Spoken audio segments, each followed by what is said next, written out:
non-Western, in quotes, art and revitalizing the archive. And I just thought that perhaps we could also build on the kind of description or provocation that the panel kind of carried. So please allow me to kind of read the provocation. Essentially, we're kind of going to focus on the non-Western art and its transformative potential. How do cultural workers reflect on the materialization of entanglements, areas of exchange and confluence, giving greater attention to the historical and cross-cultural encounters of non-Western artists?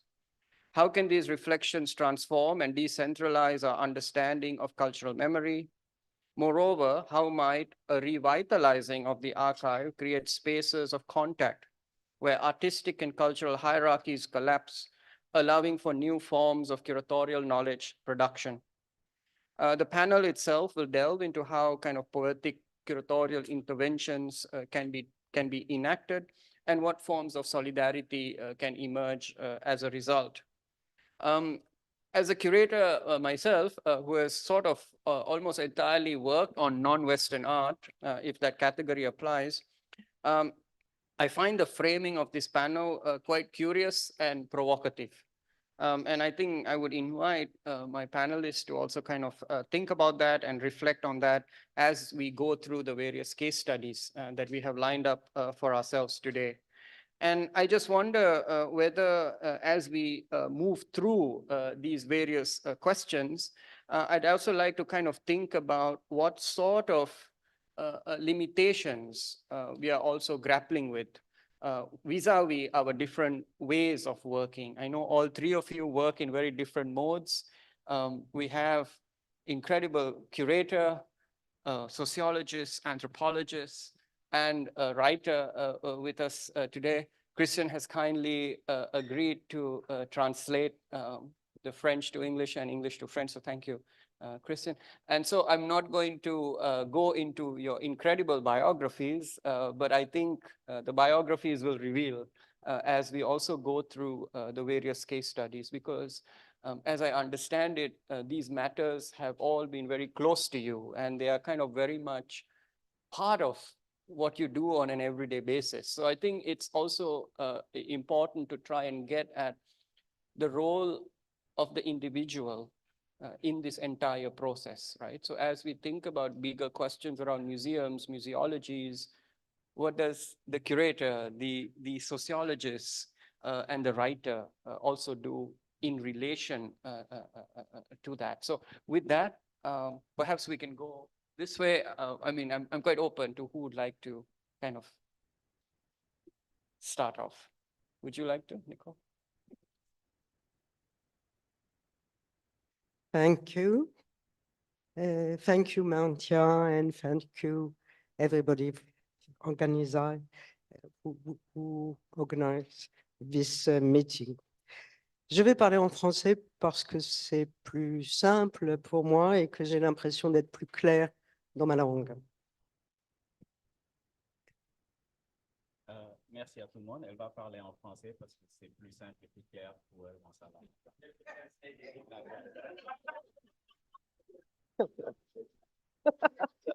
You started in English. No,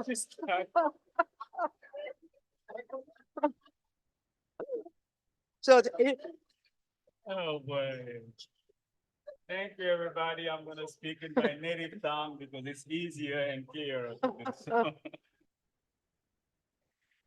À Paris, en ce moment, on fête le centenaire du surréalisme avec beaucoup de manifestations, dont une énorme exposition au musée de Beaubourg, une exposition avec des œuvres majeures, certaines qu'on n'avait jamais vues, une exposition aussi qui, pour une fois, laisse place aux femmes dans la peinture surréaliste. So in Paris, right now, we're celebrating the surrealism, and there's a lot of activities that are happening, among which there's like an exposition. And the good thing about this exposition is, for the first time, there's space left for women in surrealism.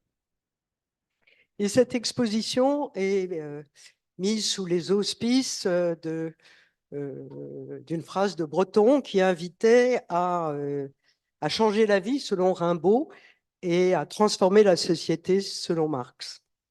This exposition, the theme of the exposition is the saying of André Breton, who Change the life, changer la vie selon Rimbaud changed life according to Rimbaud et transformer la société selon Marx. and transformed the society according to Karl Marx. En même temps que cette grande exposition, il y a en ce moment à Paris des manifestations dans une cinquantaine de galeries, dont certaines dans les quartiers les plus chics de la ville. There's also a lot of exposition happening in more than 50 galleries. Some of these galleries are in the most expensive neighborhoods in Paris. Où on peut voir et acheter fort cher maintenant des œuvres de Masson, de Matta, de Miro, de Max Ernst et de bien d'autres. In these exhibition, you can also acquire very important work of art from very great artists that she named. En sortant de cette exposition de Beaubourg, j'ai pensé, je suis revenue presque 50 ans en arrière. When I came out of this Beaubourg exposition, it brought me back about 50 years back in the past.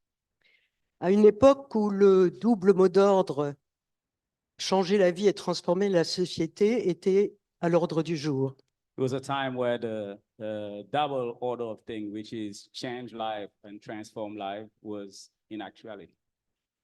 Je veux parler de cette année 68 où j'étais à l'époque étudiante en philosophie, militante trotskiste et où j'ai rencontré le mouvement surréaliste. It was a time where I was a student, and it was 1968. I was a Trotskyist, a militant from the Trotskyist movement, and it's the time where I met the surrealism movement. Et dans cette proximité, j'ai découvert les arts d'ailleurs, qu'on appelle aujourd'hui les arts premiers, les arts océaniens en particulier. And it is then that I discovered and I encountered primal arts, which we call primal arts, but it's arts coming from Oceania and other places En Afrique, in Africa. en Amérique. Alors, ayant reçu cette invitation de Mantia à venir parler ici, je me suis dit que je pourrais vous parler dans un rapport du passé au présent, évoquer ses souvenirs, ses rencontres, ses collections surréalistes et, vues d'aujourd'hui, leurs contradictions et peut-être aussi leurs leçons. So as I got the invitation from Mancha Java, I thought that it was a good idea for me to come and talk to you about the link between the past and the present and the traditions. Alors rapidement, je voudrais quand même restituer le contexte. So quickly, I just want to summarize the text. 68, nous sommes 2 ans après la mort d'André Breton. In 68, it's 2 years after the death of André Breton. Jean Schuster a repris la direction du groupe surréaliste. Jean Schuster took over Breton and started leading the surrealism movement. Il a créé une nouvelle revue qui s'appelle l'Archibras. He created a new magazine that is called Archibras. Et si le groupe surréaliste de Paris est orphelin, en même temps, se lève pour eux un double espoir, un espoir d'internationalisation du mouvement et un espoir politique. And if the surrealism Paris movement, with the death of André Breton, had lost somebody very important, but at the same time, there's a new morning of hope that came up.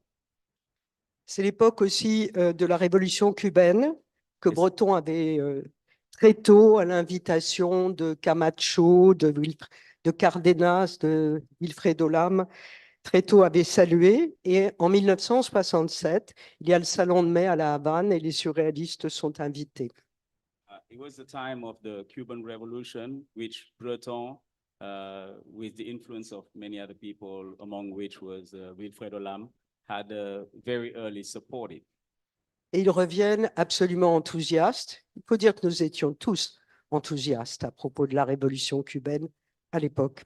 So they were all were very enthusiastic about the Cuban Revolution, but not just them. I was also very enthusiastic about it. C'était aussi le moment où il y avait cette même année une exposition surréaliste, la première à São Paulo. It was the same year that there was the first surrealist exposition in São Paulo. Le moment où dans l'Archibrin, la revue surréaliste, était paru le manifeste de Ted Jones sur le pouvoir noir. And in the magazines that the surrealist magazine Ashira was an article about the Black Power. Et depuis le 5 janvier, c'était le printemps à Prague et de nombreuses expositions surréalistes étaient organisées en Tchécoslovaquie. And in Prague, on January 5th, it was what we call the Spring of Prague.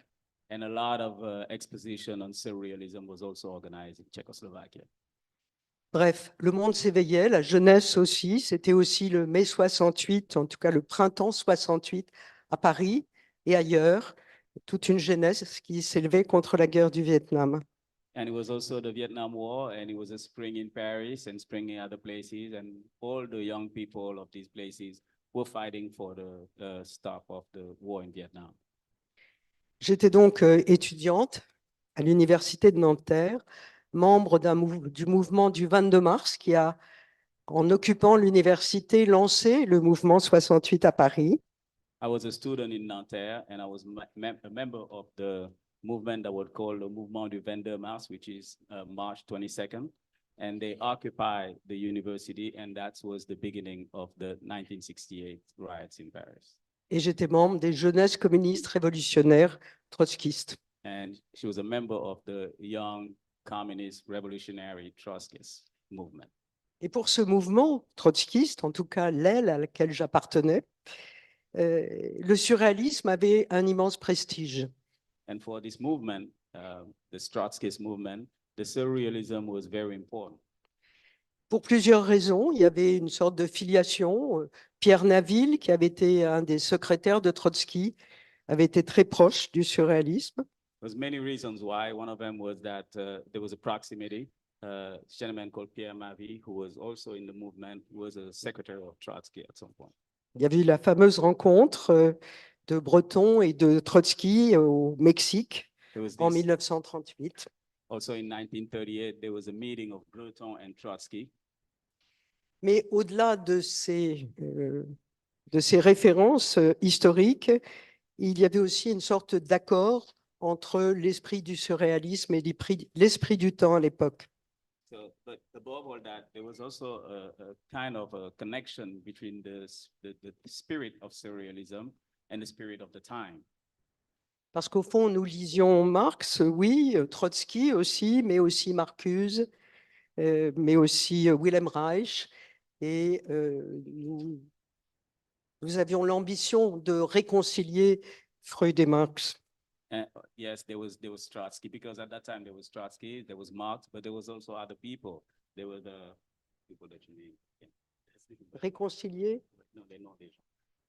Ah, Wilhelm Reich, Herbert Reich, Marcuse. Robert Marcuse, and the idea for them was to reconcile these two philosophies between them. Et au fond, si j'étais et d'autres avec moi étaient fascinés par le surréalisme, eh bien, les surréalistes, les membres du groupe surréaliste à l'époque, étaient fascinés eux aussi par cette jeunesse en révolte. So, although she was fascinated by surrealism, and all the young people like her was fascinated by it, but also the surrealist was fascinated by the energy of these young people. D'une certaine manière, j'en ai profité. J'avais 20 ans, j'étais insolente, péremptoire, et je venais raconter aux membres du groupe surréaliste nos faits d'armes, nos luttes. Je venais aussi leur demander leur soutien, y compris financier. I was 20 years old, and I was ambitious, and I was zealous, and I was coming to these young surrealist people and telling them about the great things that we were doing as Trotskyists and asking for their moral and financial supports. J'étais bien accueillie au café, la promenade de Vénus, où ils avaient l'habitude de se réunir. I was very well welcome at the cafe that they used to meet at. Et au fond, C'était un accord réel car nous étions anti-staliniens, nous étions anti-colonialistes, nous étions anti-capitalistes, nous étions anti-impérialistes. So it was a good meeting because all of us were anti-imperialist, anti-colonialism, anti-capitalist. Nous dénoncions l'ordre gaulliste et que nous considérions comme un bonapartisme, We were denouncing de Gaulle and his philosophy, and we used to think that he was nothing. He was just like Bonaparte, Napoleon. ainsi que la police et la société de consommation. Bref, nous dénoncions tout ce que les surréalistes, bien avant nous, n'avaient cessé de dénoncer. So in essence, we were fighting against everything that the surrealists before us were fighting. Et en particulier, et je voudrais insister là-dessus, les surréalistes, depuis le début, ont été clairement, farouchement anticolonialistes. And I want to emphasize something is that the surrealists from the beginning were totally anti-colonial. Le manifeste du surréalisme date de 1924. En 1925, la France menait la guerre du Rif au Maroc et les surréalistes, les tout premiers, l'ont dénoncé. The surrealist manifest is from 1924. In 1925, France was fighting the war of Rif in Africa, and the surrealists was already denouncing it. Même chose pour la guerre d'Indochine, même chose pour la guerre d'Algérie. Ils ont toujours été au rendez-vous de la lutte anticoloniale. They equally denounced the war in Algeria, and they were always present when it came to fighting against colonialism. Mais pour finir sur le contexte, on connaît la suite, c'est-à-dire que le gouvernement français gaulliste, à la fin de l'été, a repris le pouvoir en main. Les chars russes sont rentrés à Prague et Well, the context is that after that, the government of de Gaulle came back to power in France, and the Russian tanks entered into Prague. Castro a salué les chars russes à Prague. And Castro welcomed the Russian tanks in Prague. Bref, tous les espoirs s'écroulaient et ce n'est peut-être pas un hasard, même s'il y a d'autres raisons, si le mouvement surréaliste en tant que tel, en tant que groupe, s'est dissous l'année suivante. And all hopes went down because they were not hope, and it's no surprise that the surrealism movement, 1 year after that, it dissolved. Alors, est-ce que c'est la fin de l'esprit surréaliste? Je ne le pense pas. But is it the end of the surrealist spirit of way of thinking? I don't think so. Les individus, des groupes dans le monde ont continué à se dire, à se sentir, à œuvrer en surréaliste. Some people, individuals or small groups continue around the world to move forward with the surrealist philosophy. Mais c'était quand même la fin des grandes expositions, la fin des grandes revues. But it was, anyway, the end of the big exposition and big events. Mais je crois qu'il nous reste, et c'est ceci peut-être qui nous concerne ici, il nous reste en héritage une certaine révolution du regard que nous a apporté le surréalisme et un goût que j'ai acquis à leur contact, un goût des collections hétérodoxes dont je voudrais maintenant vous parler. But however, there's something left. There's one thing is what she called la révolution des regards, which means the revolution within the eye. And le deuxième, c'est le concept hérodote. La deuxième chose, la révolution des regards. La révolution du regard et le goût des collections. And a taste for the collection, the arts of surrealism. À titre personnel et de façon modeste, enfin selon mes moyens et les périodes, j'ai comme ça collectionné à la fois des œuvres surréalistes, des œuvres océaniennes, des œuvres d'art populaire, des œuvres d'art premier, l'art qu'on disait être l'art des fous autrefois. But personally, I, according to my means, have a small collection of surrealist art. It's art that comes from Oceania, from Africa, from America as well. toutes ces œuvres réunies ayant en commun un certain rapport, celui que cherchaient les surréalistes, un certain rapport au merveilleux. All these work of arts, put them together, they have one thing in common. And this is the commonality that all surrealism art have, is the taste for uncommon things. Mm. Et ces œuvres, ces objets, eh bien, ils m'entourent et je vis au milieu d'eux comme un environnement familier et protecteur. And these work of arts are around me. I live with them, and it's like a protecting environment for me. Alors que penser aujourd'hui, à l'heure du centenaire du surréalisme et de ces innombrables célébrations publiques ou marchandes, de ces collections surréalistes et de leur goût pour les arts d'ailleurs. What to think today? That's a question about all these the mercantile way of dealing with arts and the surrealism art within it, and what it is to do with them today. Je dis des arts d'ailleurs. Eux disaient souvent des arts primitifs ou des arts sauvages, et dans leur expression à l'époque, c'était absolument positif et valorisant. Positif. I'm surrounded with arts from other places. People call it, again, primal arts or primitive arts. But to me, it is what I live around. C'est positif et valorisant. And it's very positive, and to have that around, and it's add value to me. On sait que l'attirance de Breton, de Tzara, des Loirs et tous les autres allait beaucoup vers les arts africains, mais plus encore vers les arts d'Océanie, et après leur exil américain, vers les arts américains d'Alaska ou de Nouveau-Mexique.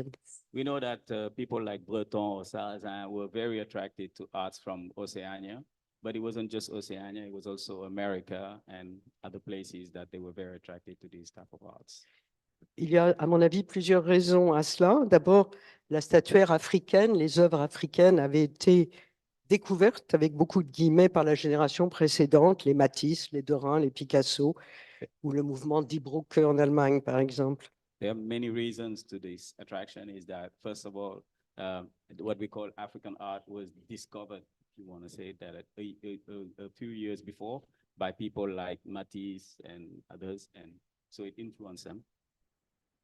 Il y avait une nouveauté dans ces objets océaniens ou américains qui pour eux était importante. Il y avait aussi peut-être le fait qu'à l'époque, ils étaient plus accessibles.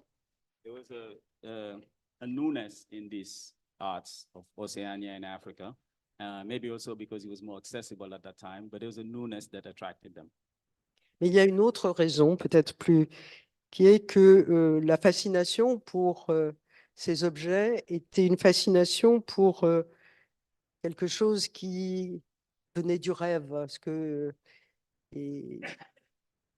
d'un imaginaire plus onirique, et alors que la grande époque du primitivisme, qui rapprochait l'art moderne et les arts africains, se fondait surtout sur un rapprochement des formes. Well, the main thing probably that attracted them to this work of art was that it reminded them of something that wasn't so real, but that was more of a dream-like type of life. Les surréalistes ont fait beaucoup pour promouvoir ces arts qu'ils aimaient, et d'une manière particulière, c'est-à-dire en les mêlant à tout ce qu'ils aimaient, en les mêlant à leurs propres œuvres, en les montrant avec d'autres œuvres dans des expositions. The surrealists, they did a lot of things to promote this type of art, which is African art, Oceanian. And the way they did it was to expose it and to also use it in their own composition, use this type of arts as well. On pouvait ainsi voir une une statue Ouli ou une statue de Nouvelle-Guinée à côté d'un poème de Zara. Et So you could see like a statue from a different country, from a country like New Guinea, that was exposed next to a poem of Zara. ce qui était important, à la fois dans leurs expositions comme dans leurs collections, c'est qu'il n'y avait aucune hiérarchie. What's important is that whether it is in their exposition or in their collection, they didn't have any hierarchy, which means there wasn't like some work of art that was above the others. It was all in the same level. Pas d'hiérarchie des cultures, pas pas de code imposé, There was no cultural hierarchy, there was no codes, mais une circulation des imaginaires, but just imagination that was going around. ce qui correspondait aussi à leur positionnement politique, anticolonialiste et non hiérarchique. Which was in tune with their political views, which was anti-colonialism and non-hierarchy. En même temps, je crois qu'il faut terminer, mais je voudrais quand même montrer aussi rapidement les contradictions. Parce que ces appropriations, ces désirs de possession existaient aussi, bien sûr, dans ces collections. So at the same time, I want to show that there was some, negative point towards it, which is the appropriation was also a reality within these collections. La question de la provenance de ces objets ne se posait qu'ils trouvaient au Puce, à Paris ou ailleurs, ne se posait absolument pas à l'époque. The question of the origin of these works wasn't even being asked. Et même s'ils ont dénoncé farouchement l'exposition coloniale à Paris en 1931, à la même époque, Breton et Éluard se disaient que, comme ils avaient besoin d'argent, la vente de leur collection pourrait en bénéficier d'un certain bout du temps. So long that they condemned the 1931 Paris exposition, but at the same time, Breton and Sarrazin profited from that time to sell their work of art because they wanted money too. On était quand même très loin de la situation d'aujourd'hui. Et pour aller vite, It was very different than what we're living today, however. je passerai sur la situation marchande d'aujourd'hui pour en venir peut-être à I'm not going to talk about the mercantile situation, but we're going to get to ce qui nous reste au fond, ce qui peut nous inspirer aujourd'hui de ces collections surréalistes d'autrefois. what's left from those collections from the past, from surrealist collections from the past. Un autre regard, Another way of looking at things, la beauté dans la diversité, sans canon, the beauty in diversity, que les œuvres viennent de divers continents, de diverses cultures. works coming from different continents and different cultures. La force et l'inattendu qui jaillit de leur réunion. The strength and the surprise that comes from the union.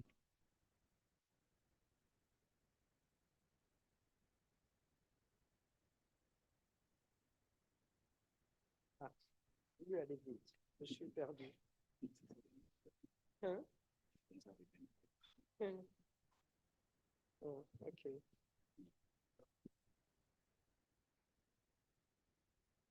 Et c'est la façon dont ces œuvres si différentes se rencontrent, donc pas du tout dans un rapprochement formel, comme du temps du primitivisme, est une sorte de dialogue du divers. And also the way these works of art meet, it looks like a dialogue of the difference. C'est un peu comme si les œuvres, au fond, se parlaient entre elles, échangeaient leurs rêves et leurs désirs. It's almost as if those work of art was talking to one another, exchanging their dreams and their desires. Et vivre au milieu d'elles, c'est finalement être invité And, au milieu de ces échanges. and living among them is almost as if I was invited to these exchanges. J'ai pensé que cela peut-être peut nous inviter à repenser à cette aune les musées d'aujourd'hui. And so in English, I give you a scoop, which is not completely a joke. I think the spirit of surrealist is still living in glissant thought and maybe in Wole Soyinka too. Thank you.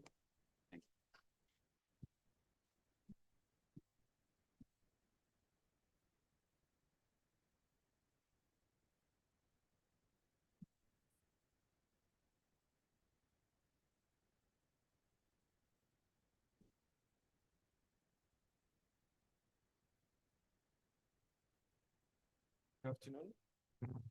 Hello. Hello, good afternoon.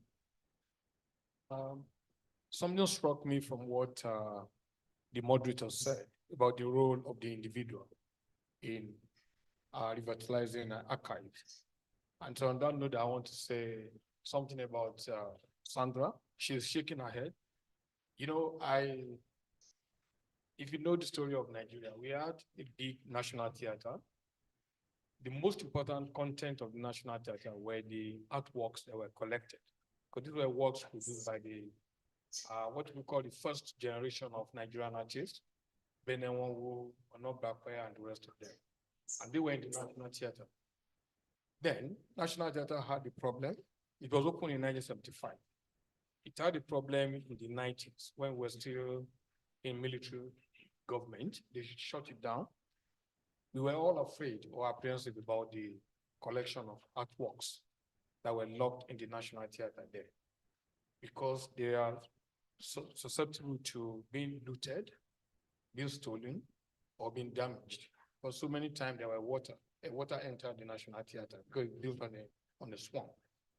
So when recently they decided to bring back the National Theater, I'd worked in the media writing about some of these works. I was afraid that some of those works were gone.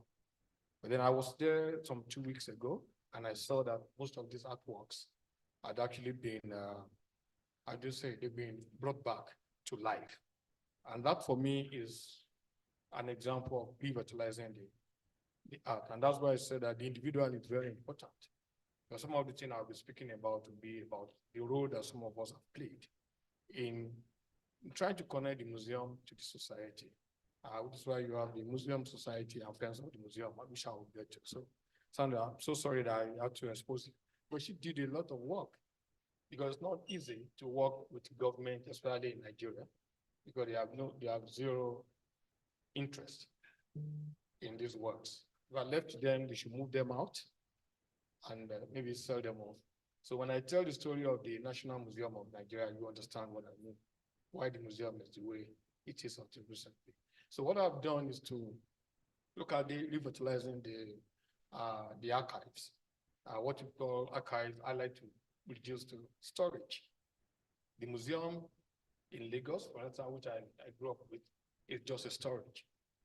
If I show you the picture, if I was going to expose a particular picture, I said, no, let me keep it away. See the way they stack these works, that if you are not really interested, there's no way. You have no access to those, because they were stacked like, you know, like you go into a store and you just stack stuff like that. And I think that's the problem of accessibility. A lot of people do not have access to some of these materials.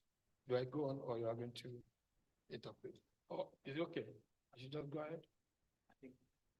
Oh, okay. Thanks. Okay. So that's why I talked about from storage to content activation. To move those materials that are connected to us spiritually, materially, in any way you want to think about them. How do you activate them to make them come to life? Because we do not have, in Nigeria, for example, we do not have the picture of the museum that you see in Britain and other places where they are very well preserved. You have the wall, you can see them through the show glasses. These are just stopped. I mean, I'm talking particularly about Nigeria. I know it's different in some other places.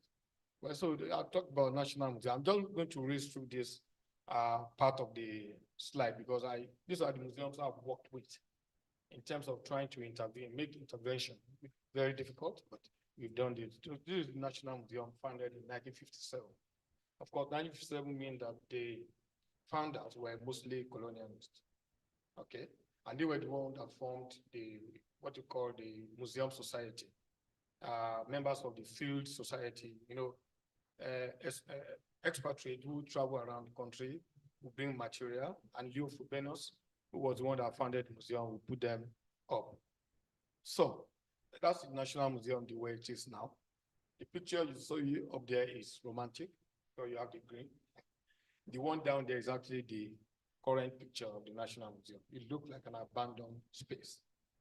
My first encounter with this museum was 1977 during Festac. I was a secondary school student, and we were taken by bus just to go and visit the museum.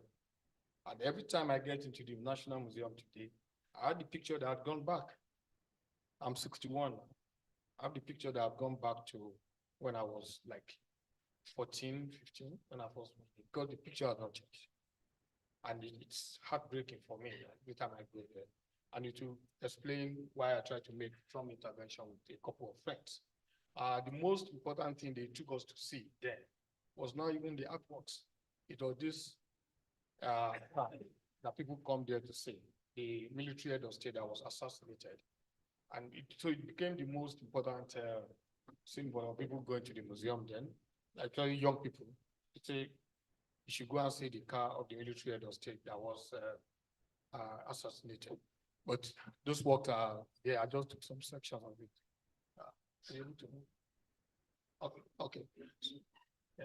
So Didi Museum of Art is it's not the oldest private museum, but it's one of the museums that were formed by an individual.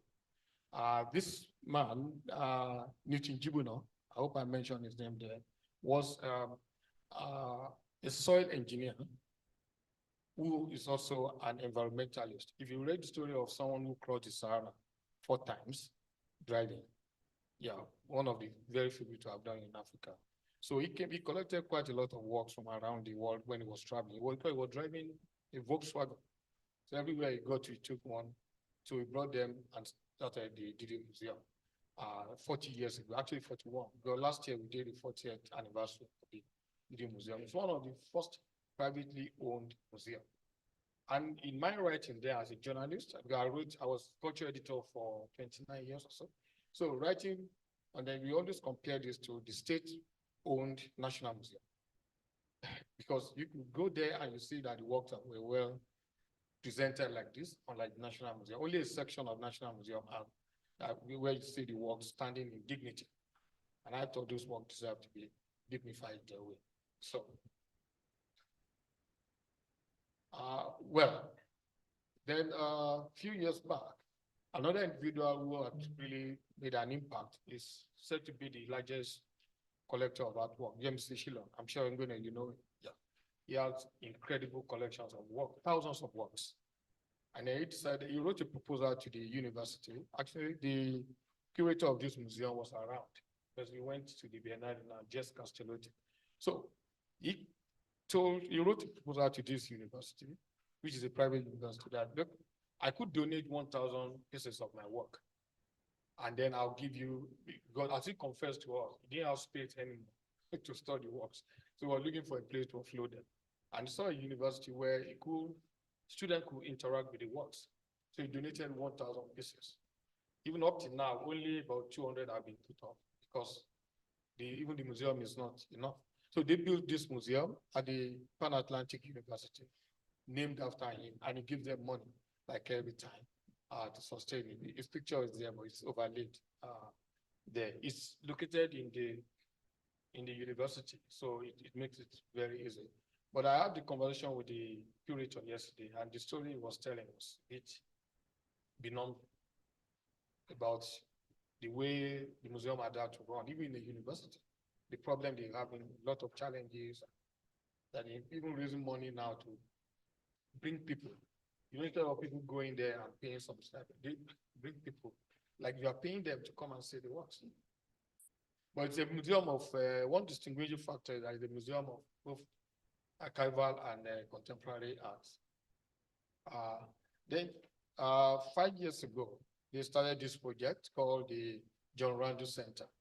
It's meant to, Lagos is basically a Yoruba town, even though it's a melting pot of so many other ethnic tribes. So they found this J.K. Randall Center. They built it up just to bring Yoruba traditional work. So Yoruba traditional work, when you talk about some of the work you've seen around the world, if bronze head and all of those, they're very popular around the world, especially in Brazil, virtually everywhere. So they started this museum, but one challenge that they had, the museum was built, the government changed, and the new government was not interested. So for almost 5 years, it was locked up. Nobody was interested in it until last week, actually, when one of the artists, and again, the individual interest. I started what we called Afropolis. Afropolis then brought a lot, it's coming from Afropolitanism, so brought a lot of young people to be there. The first time I saw this incredible collection of young people really interested in collections, because they came there to dance, to listen to music, popular music, and they were forced, more or less, to go into the museum. Otherwise, the museum is locked up. They will never have been there. So that's the new one that is happening now. So this and the YMC Museum, YMC Shillong Museum are the two new hope givers in terms of the way we interact with museums. This was opened just a few days ago. It's a museum that was, the return of the artworks from abroad. Now that many countries are interested in bringing the artwork. This is built in Benin. It's located in Benin. Benin is where they took most of those artworks. So the government decided to do this, but then another challenge, political challenge. The traditional palace was interested in those works, but many of the works were looted from the palace.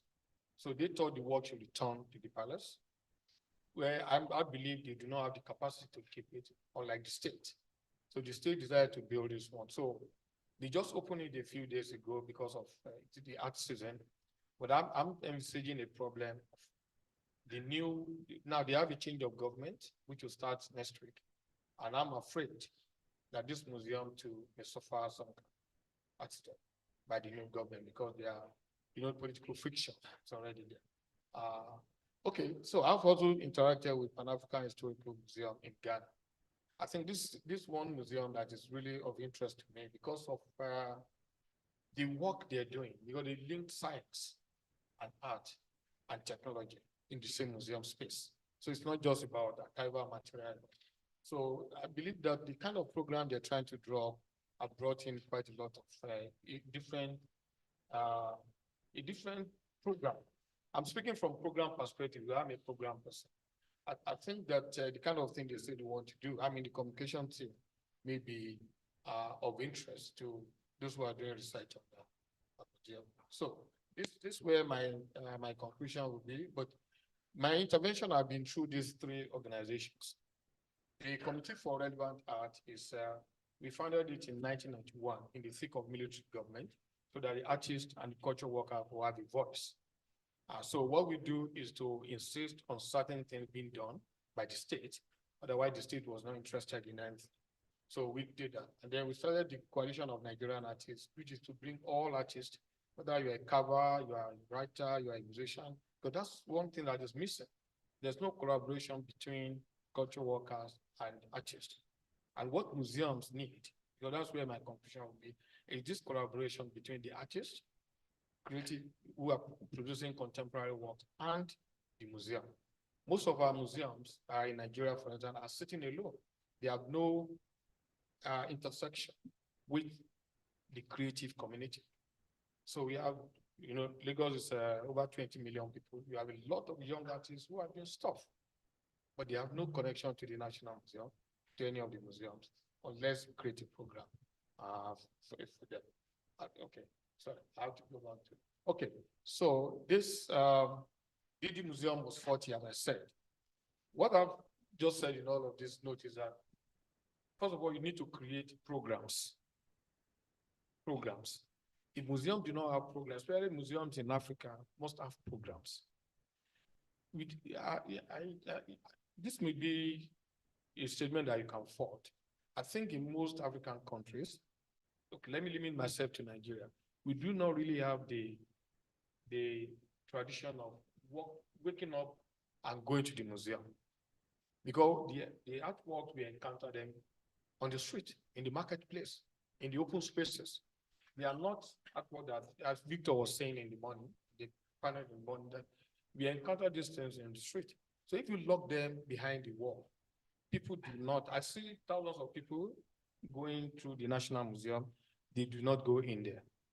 So, which was why in 1999, the festival I was telling you about, we started what we call the Lagos Book and Art Festival. And it was we took it to the museum, because we wanted all these young people who are creating work to come in there and be part of the museum. So when they come, the first thing they do is to take a talk. And many of them say, look, my father mentioned it, but I never came here. I've never been here before, and you know, so we started the Lagos Book and Art Festival there, so that young people who are writing, who are doing things, could come there. And you know, about 3 films came out of that experience. People who went in there and wrote their scripts and produced it into film. Some writers have also produced works from there. You have dancers who have taken things from there. So that intervention of the artist is very critical, because they are the one producing the archival materials of tomorrow, but they have no connection to the past. So some of them create work and they could not even relate it to what has happened. So we're saying that you have to create room for creative artists to be there. Again, it's about programming, about creating program. Because, for instance, Jess was telling me that now they pay schools to bring their students to the museum. But if there's a program that is compelling enough for students to come, they will be there. But there are no programs. So you have to pay schools to bring their students to the place. Okay. So that's what we talk about program. Every other thing there, well, I'm just ventilating on this whole idea of revitalizing. But the last statement I want to make is that part of the proposal we wrote to I'll quickly talk about the Museum Society. The Museum Society was founded by the colonialists. But then in 1999, we told them to change the name to Friends of the Museum, so that you could get a lot more people, bankers, people who have resources to come into the place. So they started Friends of the Museum. The proposal we wrote to them, I think, Sandra, you were part of that when our friend from Ford Foundation was around. Yeah, Maggie Robinson, Johnson, okay, Maggie Reese, yes. When she was around, we said, look, you have masks. The one that masquerades wear, they are locked up there. If you animate them, you get people to come in there, wear those masks, and put up a performance in the compound of the National Museum. There's no way young people will not come in there. So we told them that you have regalia from traditional rulers. I'm happy. You have material from traditional rulers. If you animate some of this material, it will make a lot of sense. Anyway, I have to stop. Thank you very much. I thought I had more time.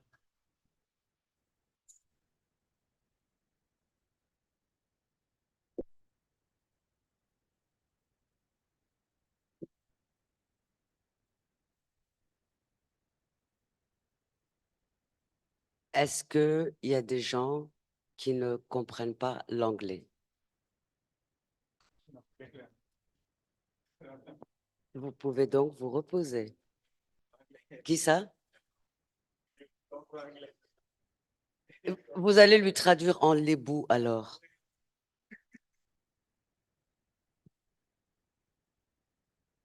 Can I have my picture up, please?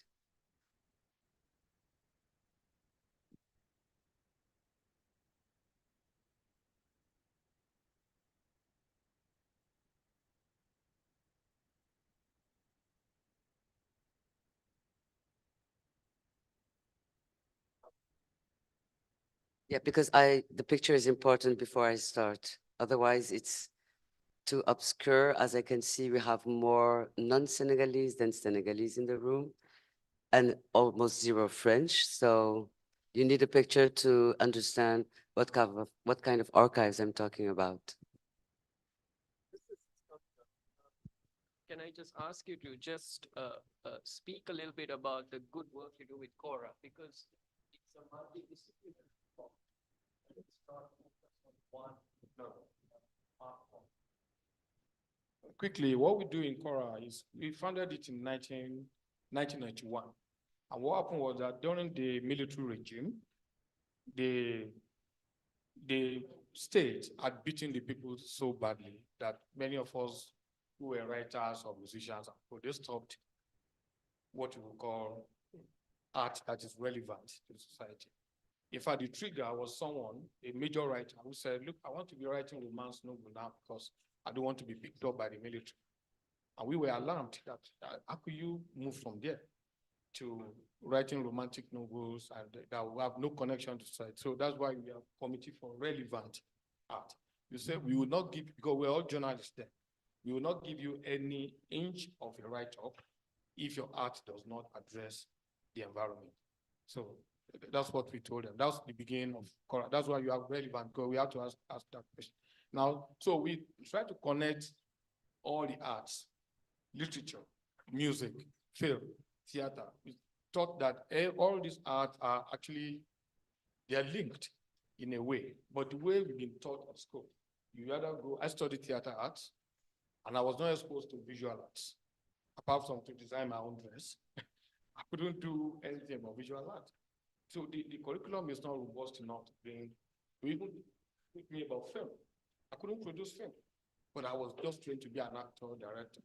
So we thought that we could bring a project like the Cora that will bring everybody into one room. And that's what we've done for 30-something years. But in 1999, when we were coming to democracy, we thought that everybody was talking. It was the first time for many of us who grew up between the 70s and that time, 1990, it was the first time we were really free. We thought there was freedom in the air. So why don't we start a festival like in the open space where everybody can bring, we are driven by the concept of market. Market is everybody coming to the market. So we thought everybody to bring their artwork. So you have visual artists, you have writers, you have musicians, everybody come onto the same space, and it has to be open space so that anybody walking across can just come into the place. Free entry, we do not charge anything. And so we are lucky that 14 years ago, Lagos State government started what they call the Freedom Park. Freedom Park. So we wrote to them about the whole idea of freedom. Art is about freedom. So let everybody come. So you can come into the park. It's located it's a park. People can come in there just to have drink, and then you walk into any form of art. In fact, the next one is starting on Monday. That's why I'm running back tomorrow. That is 26th edition, which I have to run. Thank you. So that's what we do there. It's a multi-discipline kind of program. And a lot of young artists that you hear of today, I think I even saw one of them here today, grew up on our platform. I didn't know he was there. There are a lot of them around the world who just come in there and then they. So that's what we basically do in Cora, but also to continue to give room for artistic expressions and freedom.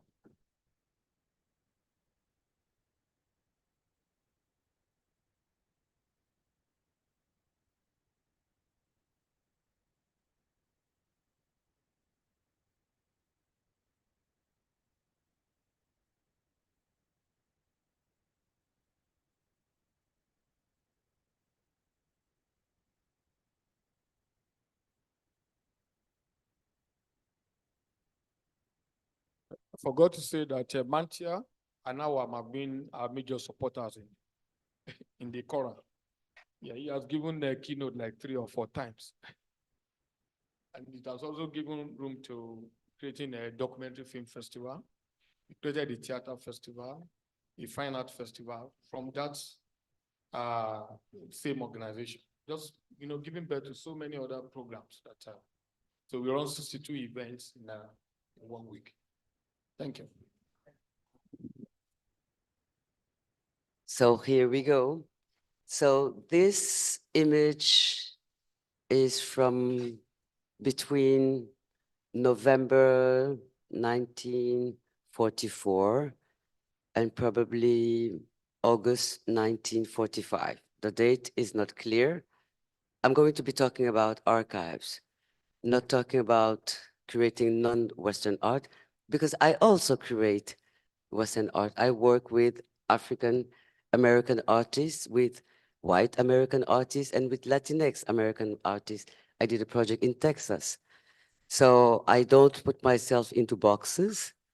Being a Senegalese is already a nice box. So archives has, I have the privilege, I will say, thanks to Mamadou, to have access to some archives talking about a very specific, terrible story. It's a shared story between France and its former West African colonies, which are today Senegal, Mali, Burkina, Niger, Guinea, Togo, Benin, and Côte d'Ivoire. So those were the West African territories. So what you have to know is that in 1857, when France took over those territories and called it the West African territories, they decided to set up a colonial army to conquer Africa. And then that army went on also to fight along France during the First World War, Second World War, Algerian War, also the war in Indochine. So you can imagine the psyche of just having Africans fighting other Africans to impose colonization. So when we're talking about decolonizing, I think it starts with ourselves, if I have to say. Anyway, so this is a specific moment in the Second World War. So some West African soldiers were sent to France to fight to save France from the Nazis. No, there's only one image, that's enough. It's on purpose. And then at the debacle in when France surrendered, these Senegalese soldiers became prisoners of the Nazis. So they were in concentration camps, sometimes in Germany, but most of them in France for 4 years, from 1940 to 1944. So the entire war, more or less, they were in concentration camps. And then they were liberated by American soldiers, but also by the French resistance. And because there were 4 years, France was still liberating the territory, heading towards the east with the British and the Americans. So they decided to send the soldiers back home. And of course, the entry port is Dakar, because Dakar, where we are, was the capital of the French colonies in West Africa. So the soldiers came back, and they were stationed in a military camp that was built in 1905, which still exists today, in a neighborhood not very far away. It's like 10 kilometers from here, called Charoy. And so for those who are Senegalese in this room, we all know about the story of the massacre at Camp Charoy on December 1st, 1944. It's going to be 80 years this year. Talking about archives, how many soldiers left France on the boat? Because the French Navy was destroyed during the war. So it's the British who brought a ship to Normandy in Morlaix, and then some soldiers, and I'm deliberately saying some soldiers embarked on the boat. The boat had a stopover in Casablanca and then arrived. So the boat left on November 5th, and the boat arrived in Dakar on November 21st. But then with the privilege of having access to all the reports, because what is interesting also when you only have the story of the hunter, it gives you an extremely biased vision. But if you are not very careful, and then how can you crisscross the information? We're talking about thousands of pages of documents. I became crack addict to that story, and I feel like an investigator. And I've been annoying everybody around when people say, "What are you doing?" "Oh my God, the Kancharoy, the archives, etc." So the problem is when you read the reports about maybe 7 different French officials from the French army stationed in Dakar, given the version of the numbers. And the general of the army here, 1 week after the other, is giving different numbers himself. So they are contradicting each other, and himself is contradicting himself. So you will go from 2,400 soldiers, then another one will say, no, it was 1,950. Then the other one will say, no, it's 1,300. And then the other one will say, no, it was 1,280. And then finally, there's a last report that I saw by accident via the British archives. I'm going to talk about that later, which says, no, it's 1,153. So how and why did the number of soldiers who arrived in Dakar kept dropping? When the massacre happened, it was reported that soldiers did a rebellion because they wanted, when you leave the army, you have a compensation. And there's also the compensation because you have been in prison for 4 years. So it's not clear how much they were supposed to get, according to which criteria, who got what and when. Some reports say you will get 1/4 in France before you leave, and then the rest when you arrive. We only have the version of the hunter. Bear that in mind. They decided that they needed to do a special operation force to put these indigenous soldiers back into reality because they spent 4 years in Europe and they were becoming too much of a European and they were going to contaminate the indigenous people here and that a revolution might start and that would put the colony in danger. So they came with military tanks that they borrowed from the Americans and automatic machine guns.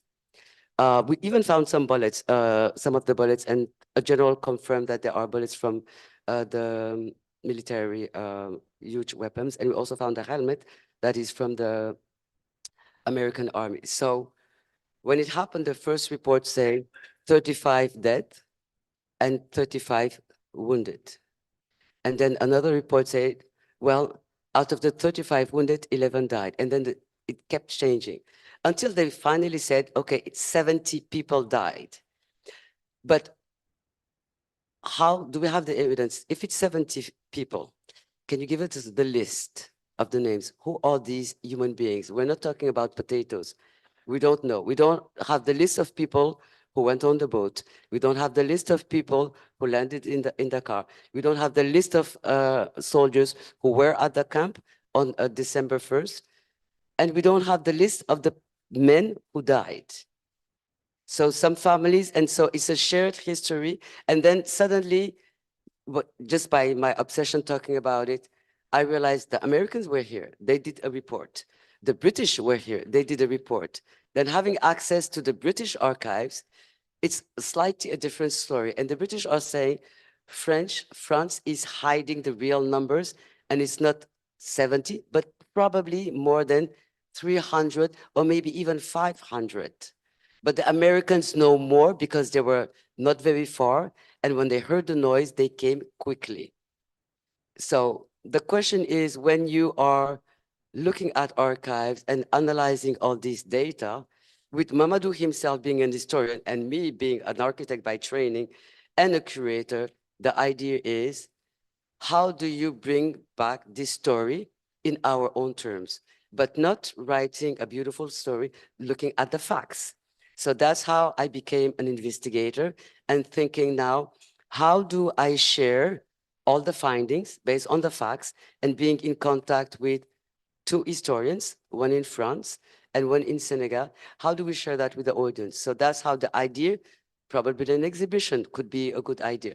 There have been several works on this massacre, and it's poems, it's books, it's films, documentaries, artworks, and it all started in 48. And until recently, artists have been also doing work on the massacre.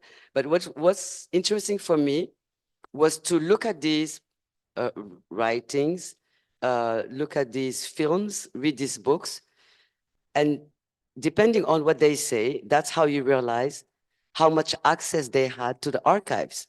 Because even some of them, without knowing, are repeating the fake story of the hunter. So that's why I told Mamadou this morning, be careful, because if you just rely on what the tiny 10% of the archives that France shared with Senegal 10 years ago, we are just perpetuating the lie, and the real archives have been buried for 80 years. All the protagonists of the story are all dead, of course. But what is interesting about those protagonists, 34 of them have been convicted, sentenced for rebellion.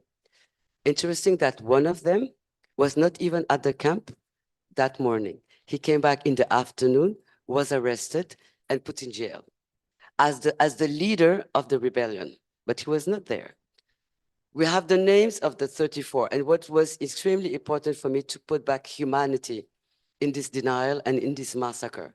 So when you read all the trial, with all the names. For me, it was important to name these men and to say, you are Mamadou Diouf, the son of Abdoulaye Diouf and of Khadi Diouf. You were born on this year in this neighborhood. You have criminal records, 0. What are the charges? What did they accuse you of? And what is the sentence? Even if you don't have photographs of these men, at least name them.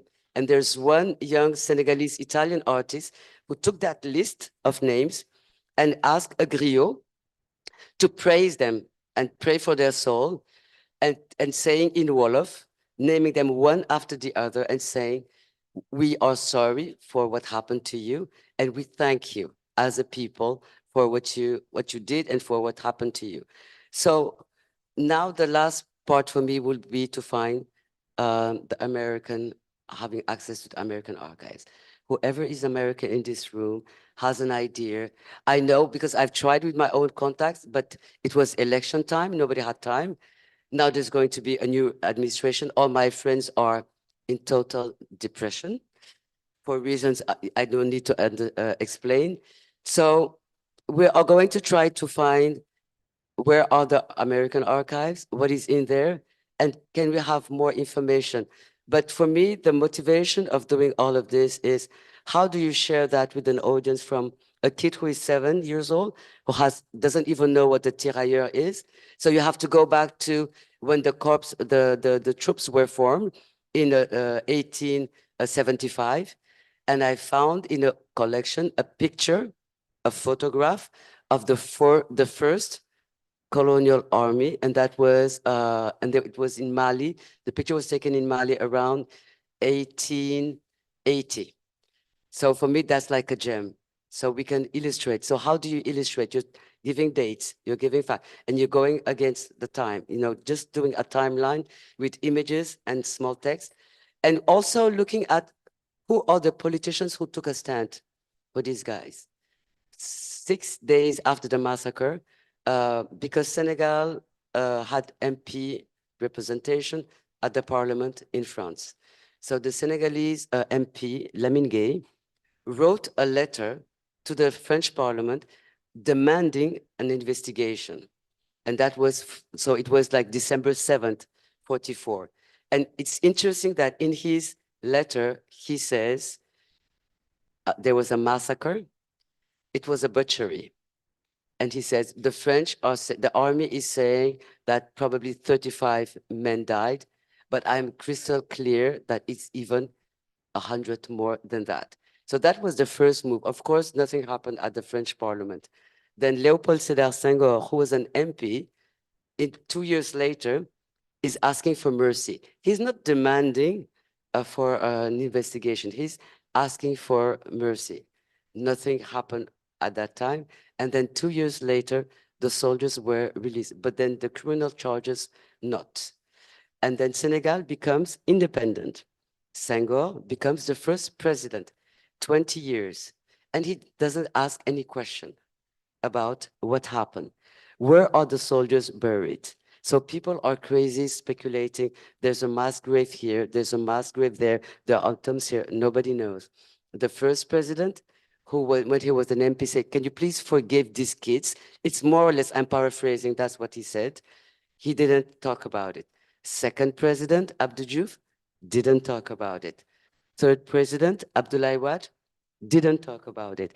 And so Macky Sall didn't talk about it. And so we had to wait until 2017. Another Senegalese MP demands question, but not to France, because we are, in the meantime, independent country, to the Senegalese at the parliament here. So that guy is very, very vocal and saying, we as a people need to know what happened during that massacre, where are the corpses, and we want France to give us the totality of the archives, not a fraction. He never got an answer. Now, 2024, that MP is the current prime minister. And it's his party who decided to commemorate the massacre, the 8 years. And that's how Mamadou Diouf and myself are now brought into that story. And what for me was always so interesting, the more I'm reading and I'm trying to keep calm, because you need to be on the facts. So, and be careful about what you say and how you say it, so that you are not driven by emotion, but by the hunger to find the truth and to restore it, and to be in charge of your own story and to share that story with kids who don't know, but also beyond Senegal, because even if it happens here, to share it with Guinea, Burkina Faso, Mali, Niger, Côte d'Ivoire, Togo, Benin, because these soldiers come from all these different countries. There's even one report who says that the soldiers who arrived, so these guys, were only coming from Senegal and Mali. But at the trial, they were coming from 7 different countries. So the 5 others, how did they land in Dakar? From a spaceship? So just by asking those questions, I think that's how we, everybody involved, can just put it out there and say to France, it's time to get real et arrêter de nous prendre pour des quiches. So the importance of our, I don't know how to say it in French. My cousin is laughing. Don't take us for a piece of cake or something like that. It's very, very specific in French.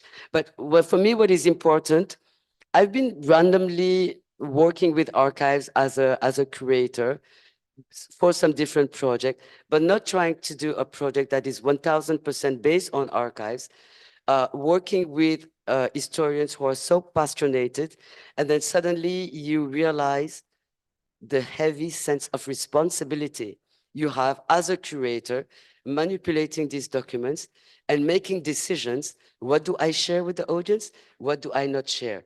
And what I share, how do I talk about it? And so we'll see how it unfolds. And we're planning to have this exhibition in the months to come. But it also gives you a lot of ideas, like to have like kind of digital toolkits for school kids. So then the school teachers can, do workshops with the kid to let them know. Just let's know about the story. I'm in contact with some of the families of these soldiers because I want to have faces. I have some names, but can we have faces? Can you show all these guys? Can we kind of have this connection? It could be my grandpa. It could be my great-grandpa. Who are these people? Where are the families? And you can see that that's how actually you're creating a network from Francophone West Africa and France, because a lot of French are also involved. They call it a fight. I'm trying to be the calm person because I don't have any, let's say, personal connections to that. And I guess that's my role. And I guess that's why Mamadou asked me to be involved and how to do it. But I even see a documentary, I see a book, I see talks. There are even other documentaries that have been done, and that we do it in Wolof. French is good, but if we want the population to be conscious citizens, we have to do it in Wolof. Share all those information, because we even haven't shared these archives with Mali, Burkina Faso, Niger, etc. So let's give a copy to Mancha. Mancha will sort it out in Mali. He's saying, no, yes, you will. And they will find ways to do also something about it. Because if we do not create from that small group that we are of, let's say, I call some of them activists or whatsoever, I just feel like I'm the investigator getting too much excited every day, day after day. But we have to create this huge group, regional group, with our French allies and just say to France, stop the shit. Thank you.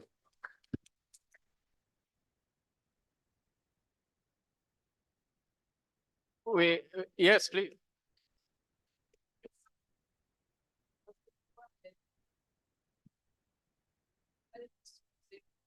Vraiment. Si j'ai bien compris votre présentation, les chefs d'État qui se sont succédés n'ont pas parlé de la question justement de Thiaroye.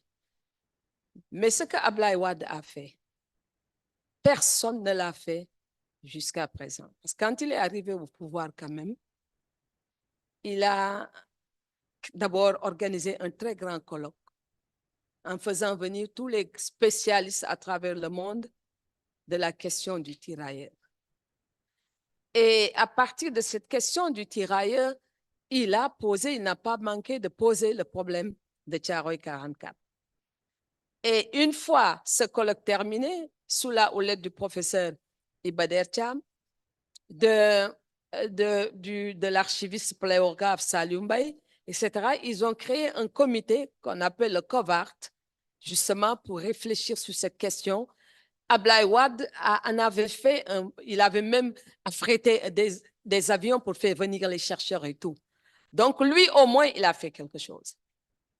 Comment analysez-vous cela par rapport justement à cette question de Thiaw?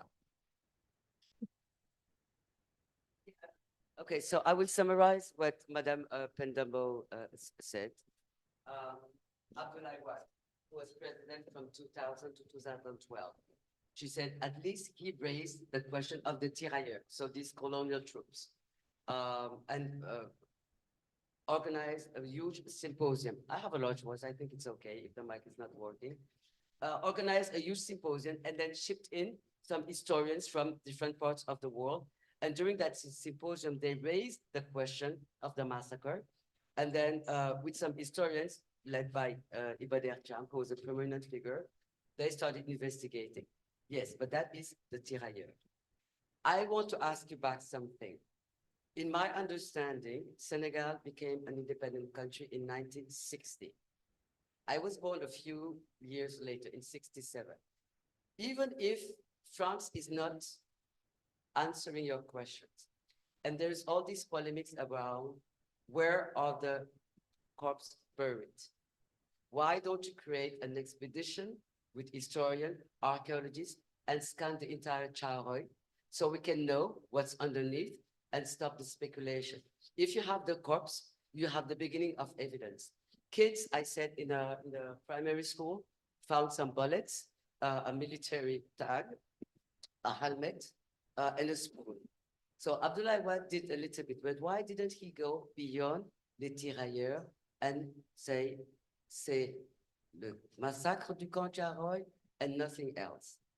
He was talking about tirailleurs, there's the day of the tirailleurs, but the massacre, it became like an anecdote that was then swallowed by the day of the tirailleurs.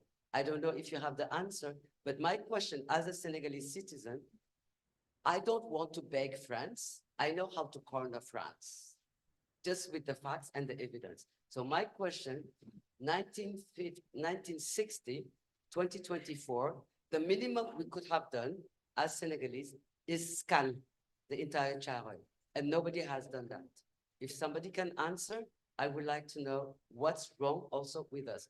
The archives, we haven't shared it with the other countries. The archives are not accessible if you are not an historian. So me, it's via the historians with whom I'm working that I have access to it. And then by word of mouth, and that's how the Gambia say, oh, but we have stuff from the Brits, etc., etc., etc. What's the problem with these archives that are just a list of lies that even our Senegalese presidents followed the same kind of mindset as France and was hiding this story?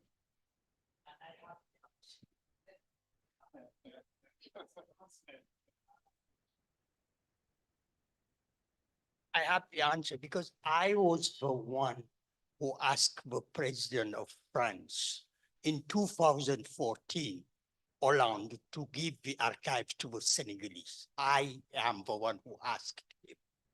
And actually what Penda said, what did exactly the same thing than Senghor that they didn't talk about, but what decided to have the day of the tirailleur. And he selected a day, December 1st.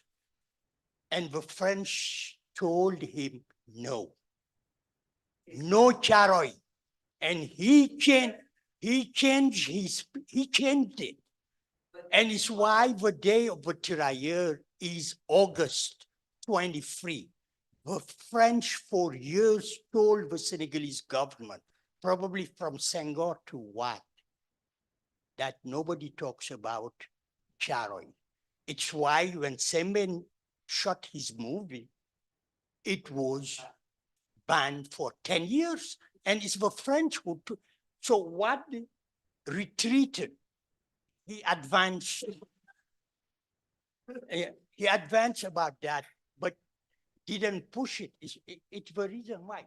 I'm still asking myself, why Senghor? Oh.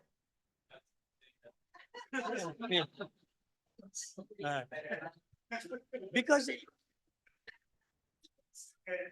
but it has to be done. Why Senghor, who wrote a poem probably 1 week after the massacre, Charoy, it's December 1944, he's complaining about what happened in Charoy, but why for 2 decades he didn't say anything about Charoy? Youth did only one thing. After when Semben's movie was shown in Senegal, after 10 years, he presided the premiere. It's the only thing he has done. Yeah. Yeah, but yes, I know what tried to do. But my question is, I'm just going to say it again. We became independent in 1960. In my mind, officially, we are an independent country. You cannot, no, Mamadou, if you come to my house and you're telling me what I'm supposed to eat and how I'm supposed to behave in my own house, you know I'm going to kick you out, right? Even if we're buddies.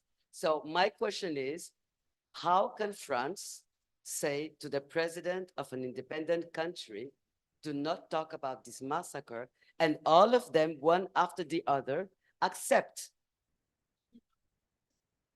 Some of those presidents are still alive. Juf is still alive. Okay, Wad is a little bit tired, but Juf is still alive. Macky Sall is still alive. I wish we could ask them to tell us why you never wanted to do something. Just scan Chahoy, and we'll know what's underneath. Or maybe I miss an episode and we're still a French colony.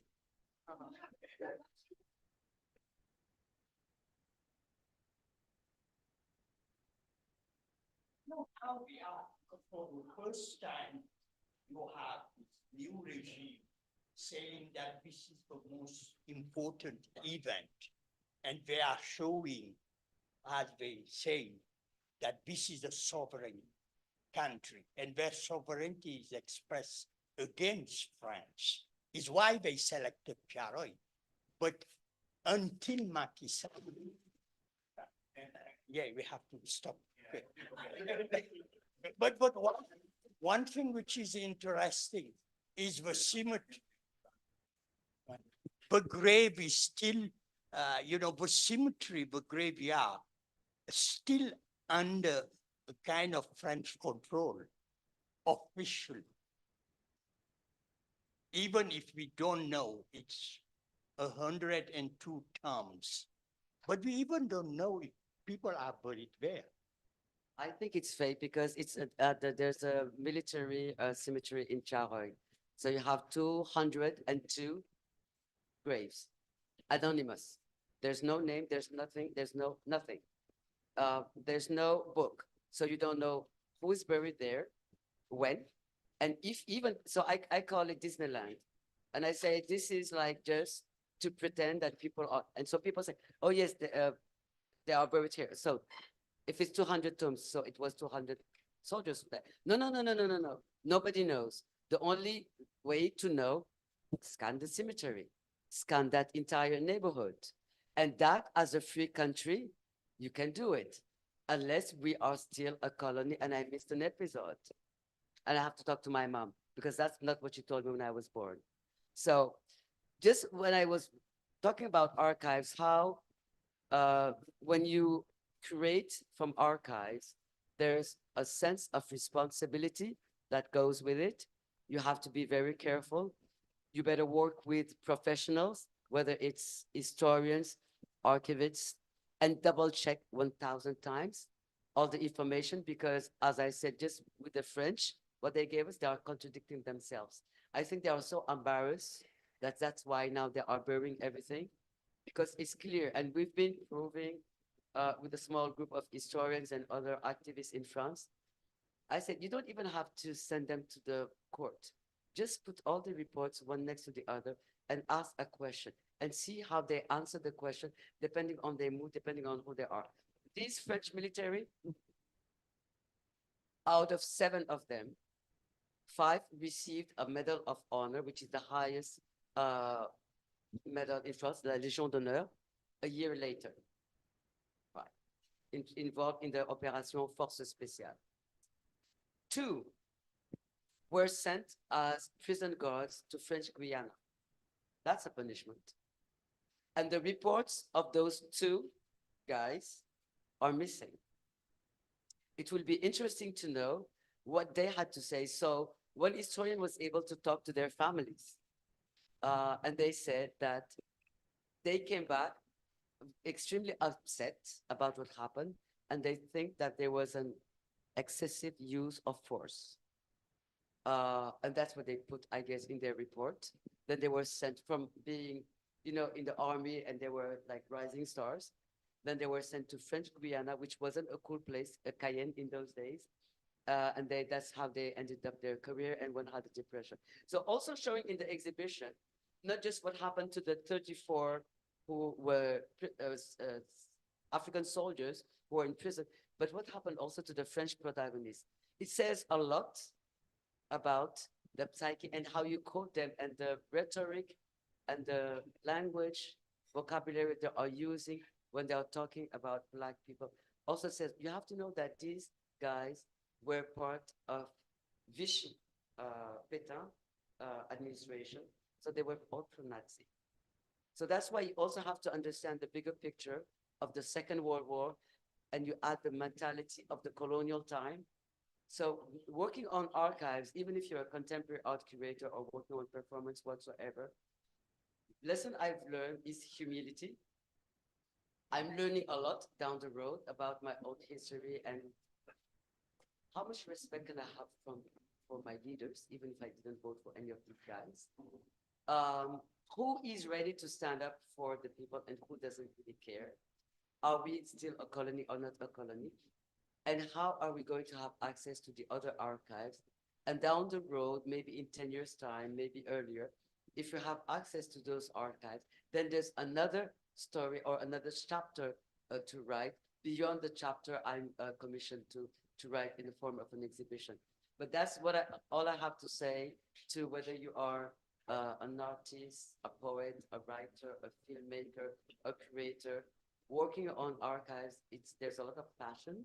You learn a lot, but you also have to be careful and don't put your own ideology and don't answer the question before you ask the question, because you might end up also yourself writing another fake story.